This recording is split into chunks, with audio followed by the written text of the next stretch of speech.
Hey guys, it's Vampire Mike from Sega CD Universe, and I just beat Katana Zero on the Xbox One X, not the Series X, the One X. I played it on Gamepass. My buddy Brian had recommended it to me. He said I think he was playing it while I was playing Cyber Shadow.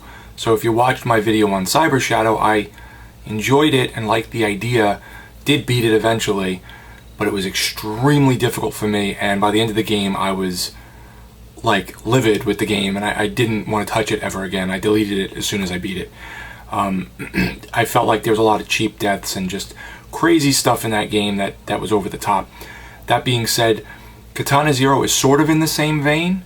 It's a neon, 80s looking, aesthetic, cyberpunk ninja game where you play as this character who can zip around the screen and kill all these bad guys, and blood squirts all over the place, and you can like pick up knives or butcher's knives or bombs, and they're like one-off weapons. So while you're hitting people, you can roll through bullets and then throw your knife and hit someone in the distance. The game was really fun. There was a couple points that were a little annoying, but not nearly as difficult as something like Cyber Shadow, and it was a more fast-paced game in a sense. I felt like it was shorter. You didn't like really have to grind or find too many things, where at Cyber Shadow, if you really didn't kind of go off the beaten path and do really difficult things to get upgrades, it was really hard. This isn't like that. There are no upgrades per se. The game is very samey, so every time you play a level, you sort of, it's a different looking level, different characters and bad guys and different layout, but the point of the game is to kill all the bad guys on the level and then escape before the time runs out. As I said, you can pick up one-off weapons that you can throw at people. There are some, floors you can break through, or walls and things like that, doors you can open and smash into people.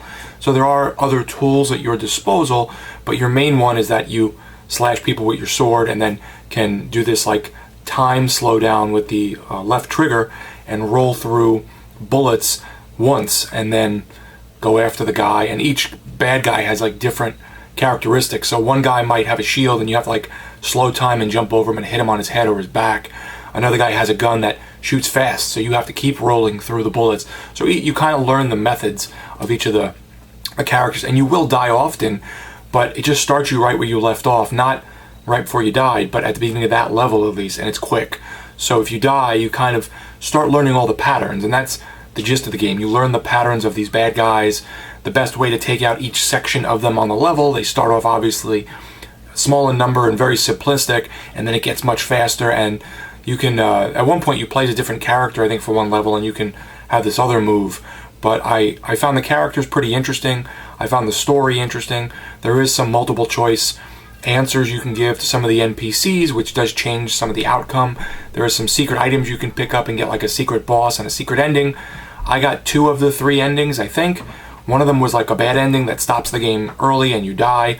And then the other one, I'm not going to say what that is, but overall, the story was good. It was a little ambiguous in some ways, but it is tied in with, should I say what it's tied in with? I don't want to say what it's tied in. It's tied in with the dreams of the main character that you are, and trying to figure out his backstory because he doesn't remember anything, and he's a war vet. That's all I'm going to say. And you have this little interaction with this girl that lives in your apartment complex, and you can talk to her and cook food for her because she seems kind of downtrodden, and that plays into the story too and has a nice little arch to it. Overall, I thought Katana Zero was a great game. I really enjoyed it. As I said, there were a few points that were a little frustrating, but not nearly as bad as Cyber Shadow. If you like old-fashioned action platformers like Ninja Gaiden, I would definitely recommend it. It's free to play on Game Pass. I don't know how long I played it for. Maybe 5 to 7 hours at most. It wasn't a particularly long game. You can go back and get the secrets and the different ending. There's this one like, actually I don't think it's a different ending. I think it's just a different boss. But it's fair. Cyber Shadow was fair too, but I felt like it was over the top in terms of certain things. This wasn't over the top. It was just difficult but fair. So yeah, take that for what it's worth. I enjoyed the aesthetics. I enjoyed the humor. There's a lot of little funny humor. There's a Silent Hill homage in one of the levels, which I thought was cute. And I enjoyed the game overall. So if you have Game Pass, you really should check out Katana Zero. It is a great game. Thank you guys for watching. It's Vampire Mike from Sega CD Universe. Be good.